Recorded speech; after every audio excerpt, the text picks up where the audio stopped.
1월 8일 금요일 요한일서 5장 1절부터 12절까지의 말씀입니다. 우리는 예수님을 믿음과 동시에 영적 전쟁의 한복판에 서게 됩니다. 우리의 싸움은 공중 권세 잡은 자들과 어둠의 영들과의 싸움이지요. 그렇다면 어떻게 그 전쟁에서 이길 수 있을까요? 우리에게는 이길 힘이 없습니다. 그러나 전쟁에 능하신 분의 편에 속함으로 승리를 누릴 수 있습니다. 전쟁에 능하신 분의 편에 속하는 방법은 오직 믿음뿐입니다. 믿음은 우리를 그분에게로 연합시킵니다. 믿음으로 우리가 그분과 하나가 될 때 그분의 승리는 곧 우리의 승리가 됩니다. 믿음은 또한 은혜를 이끌어내는 기본 요소입니다. 우리는 믿음으로 구원을 얻고 중생, 즉 거듭남을 경험하지요. 따라서 하나님에 대한 믿음을 가진 자는 하나님께로부터 다시 태어났다고 표현할 수 있습니다. 다시 말씀드리지만 누가 세상을 이길 수 있을까요? 바로 하나님께로 난 사람, 즉 믿음의 사람이 이 세상의 영과 싸워 이길 수 있습니다. 믿음의 사람으로 승리하는 삶이 되시기를 예수님의 이름으로 축복합니다. 아멘. 하나님께서 오늘 우리에게 허락하여 주신 요한일서 5장 1절부터 3절까지의 말씀을 먼저 읽어보겠습니다. 누구든지 예수가 그리스도이심을 믿는 사람은 하나님에게서 난 사람입니다. 낳으신 이를 사랑하는 사람은 누구나 그분에게서 나신 분도 사랑합니다. 우리가 하나님을 사랑하고 그분의 계명을 지키면 이것으로 하나님의 자녀를 사랑하는 것을 압니다. 하나님을 사랑한다는 것은 바로 그분의 계명을 지키는 것입니다. 그분의 계명은 부담스러운 것이 아닙니다. 아멘.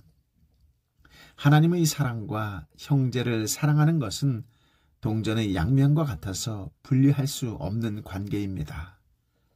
예수님을 그리스도로 믿는 자는 곧 하나님께로 난 자이지요. 그는 당연히 하나님을 사랑합니다. 하나님 아버지를 사랑하는 하나님의 자녀는 하나님의 다른 자녀들도 사랑합니다. 예수 그리스도를 믿음으로 하나님을 아버지로 모시고 한 가족이 되었기 때문이지요. 우리는 그리스도 안에서 한 형제요 자매입니다.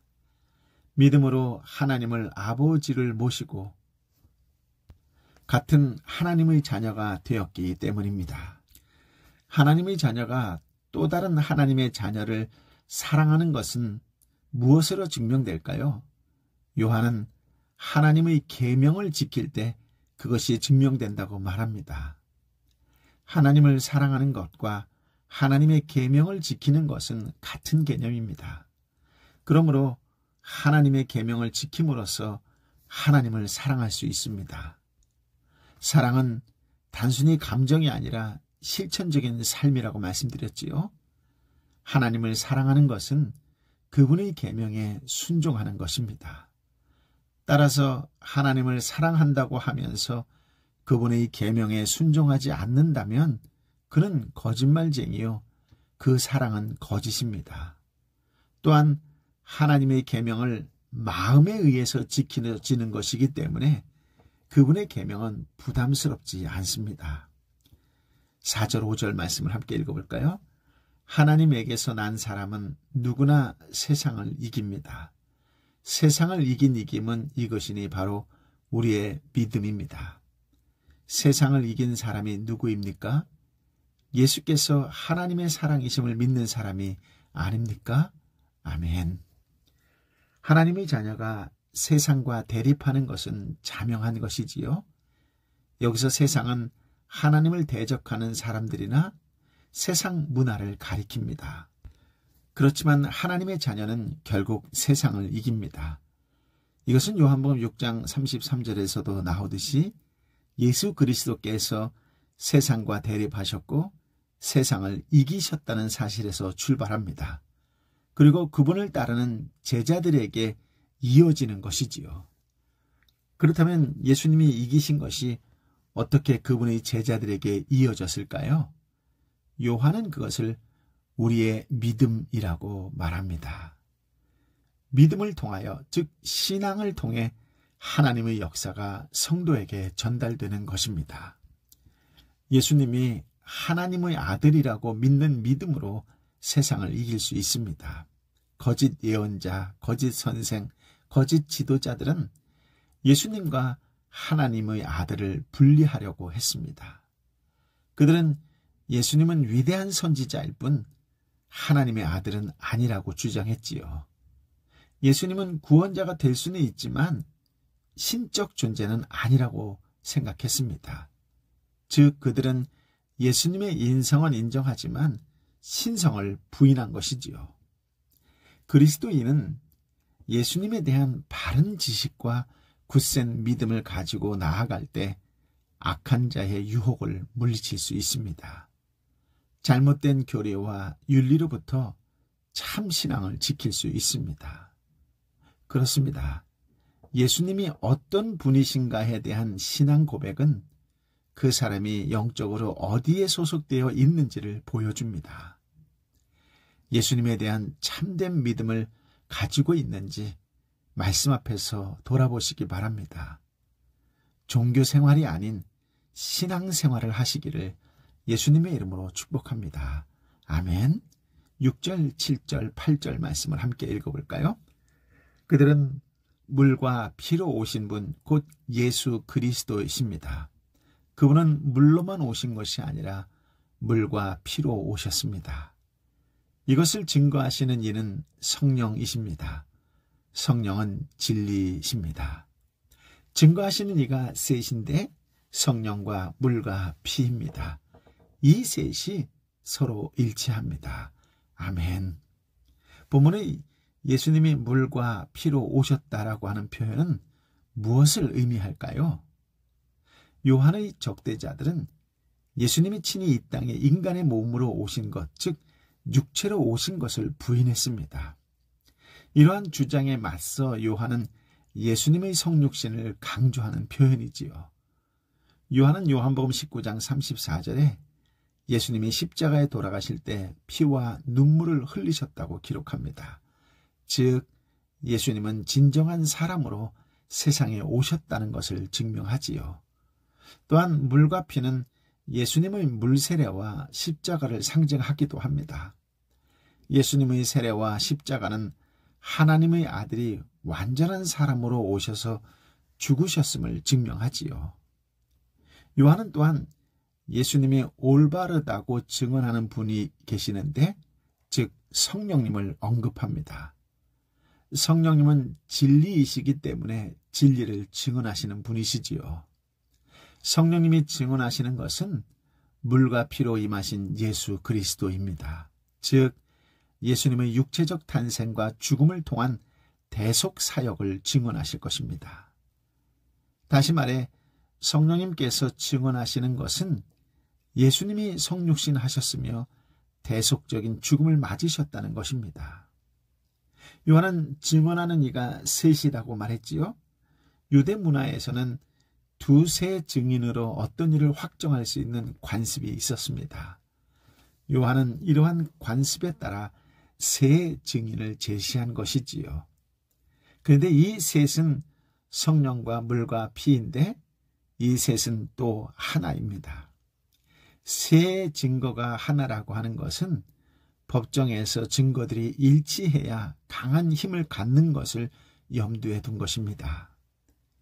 성령님께서 그리스도에 대한 증언하는 사실은 요한복음과 요한일서에 계속 언급된 것이지요. 그렇다면 물과 피는 어떻게 증인의 역할을 할 수 있을까요?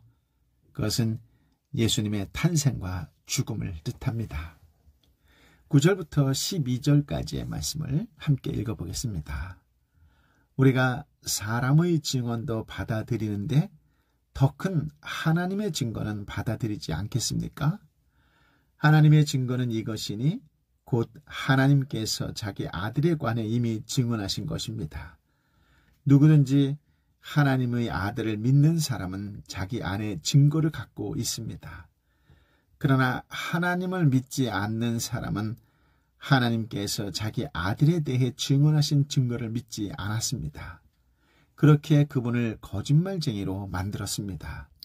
또한 그 증거는 바로 이것입니다. 곧 하나님께서 우리에게 영원한 생명을 주셨다는 것과 이 생명이 하나님의 아들 안에 있다는 것입니다. 아들을 모신 사람은 생명이 있고 하나님의 아들을 모시지 않은 사람은 생명이 없습니다. 아멘. 요한은 사람들의 증언도 의미가 있지만 하나님의 증거는 더욱 의미가 있다고 선언합니다. 그러면서 하나님의 증거가 아들에 대한 것이라고 말하지요.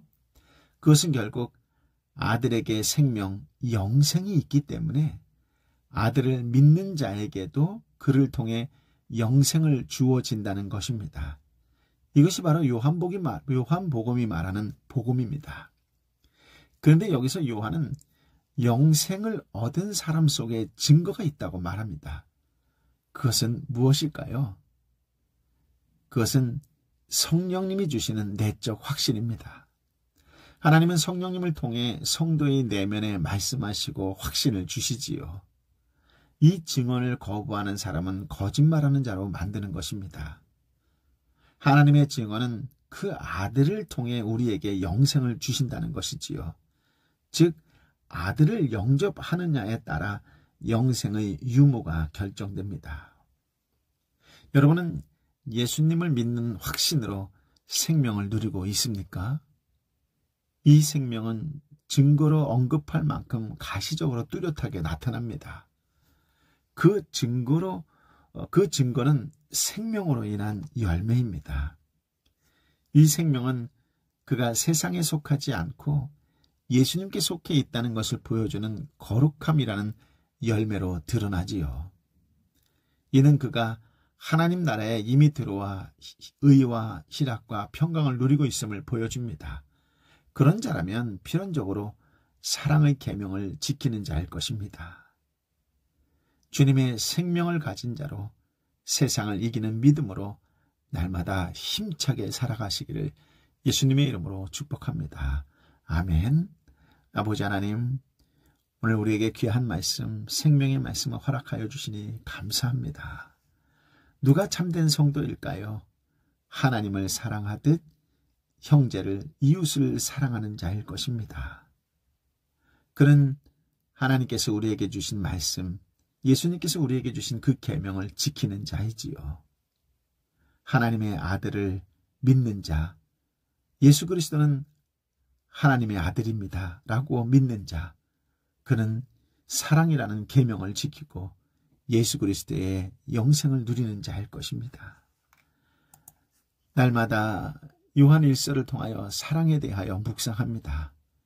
진정으로 나는 이 사랑을 받은 자로 이 사랑을 세상에 나누어 주는 자로 살아가고 있는지에 대하여 진지하게 말씀 앞에 내 자신을 들여다보게 하여 주옵시고, 무엇보다도 받은 은혜를 기억하여 감사하는 자가 되고 그 감사가 이웃에게 나누어주는 인생으로 하나님의 성품이 드러나는 성령의 사람으로 살게 하여 주옵소서. 무엇보다도 어렵고 힘들고 지칠 수밖에 없는 세상 속에 살아가지만 그럼에도 불구하고 예수님의 생명을 가진 자로 세상을 이기는 따뜻한 성령의 사람으로, 세상 사람을 보듬어주는 성령의 사람으로, 위로와 힘을 나누어주는 성령의 사람으로 살아가는 그런 복된 주 예수 그리스도의 사람들의 인생이 되게 하여 주옵시고, 그런 믿음으로 날마다 생기와 생명이 넘치는, 활기에 넘치는 하나님의 사람, 성령의 사람, 예수의 사람으로 살게 하여 주옵소서. 오늘도 이 땅에, 오늘도 내 사랑하는 공동체에 형제와 자매와 어려운 이웃을 위하여 함께 기도하고 또 그들을 위하여 무언가 나눠주려고 하는 거룩한 마음으로 공동체를, 이웃을 따뜻하게 만들어가는 하루를 살게 하여 주옵소서. 눈물로 기도할 때 성령 하나님 친히 방문하여 주시고 어루만져 주시어서 기적과 같은 하늘의 일들이 이 땅의 일들로 경험되는 역사를 허락하여 주옵소서. 내 사랑하는 형제와 자매의 연약함을 만져주옵시고 치유되는 영광을 허락하여 주옵소서. 경제적인 문제들이 해결되는 영광을 동참하는 은혜를 누리는 복을 허락하여 주옵소서. 이제는 길이요 진리요 생명 되신 우리 주님 예수 그리스도의 은혜와 아버지 하나님의 크신 사랑과 성령 하나님의 위로 역사 교통 충만하심이 하나님을 사랑하고 내 이웃을 내 몸과 같이 사랑하기로 다시 한번 결단하며 실천하기 위하여 세상 속에 거룩한 발걸음을 뛰어나아가는 하나님의 사람들 한 사람 한 사람 머리 위에 그 따뜻한 마음, 거룩한 마음으로 함께 기도하며 나아가는 내 사랑하는 삼터와 일터와 공동체와 열방의 선교사님과 선교지 위에 함께하여 주옵기를 간절히 축원하옵나이다. 아멘.